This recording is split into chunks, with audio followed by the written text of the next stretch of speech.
उस शख्स को नहीं देखा जिसका एक बस्ती पर जो अपनी छतों पर गिरी पड़ी थी गुजर हुआ। तो उसने कहा कि अल्लाह इसके बाशिंदों को मरने के बाद क्यों कर जिंदा करेगा। तो अल्लाह ने उसकी रूह कब्ज कर ली और 100 बरस तक उसको मुर्दा रखा। फिर उसको जिला उठाया और पूछा, तुम कितना अरसा मरे पड़े रहे हो? उसने जवाब दिया कि 1 दिन या इससे भी कम। अल्लाह ने फरमाया, नहीं बल्कि 100 बरस मरे रहे हो। और अपने खाने पीने की चीजों को देखो कि इतनी मुद्दत में मुतलक सड़ी बुझी नहीं, और अपने गधे को भी देखो जो मरा पड़ा है।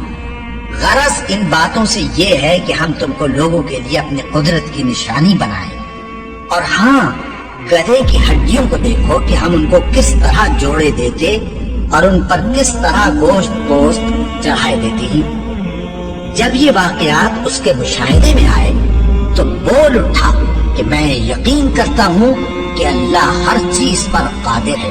और जब इब्राहिम ने अल्लाह से अर्ज किया कि ऐ परवरदिगार, मुझे दिखा कि तू मुर्दों को क्यों कर जिंदा करेगा, अल्लाह ने फरमाया, क्या तुमने इस बात का यकीन नहीं किया? उन्होंने कहा, क्यों नहीं, लेकिन मैं देखना इसलिए चाहता हूँ कि मेरा दिल इत्मीनान कामिल हासिल कर ले। फरमाया कि 4 परिंदे ले लो, फिर उनको अपने से हिला लो और उनके टुकड़े टुकड़े कर दो। फिर उनका एक एक टुकड़ा हर एक पहाड़ पर रख दो। फिर उनको बुलाओ तो वो तुम्हारे पास दौड़ते चले आएंगे। और जान रखो कि अल्लाह गालिब है, साहिब हिकमत है।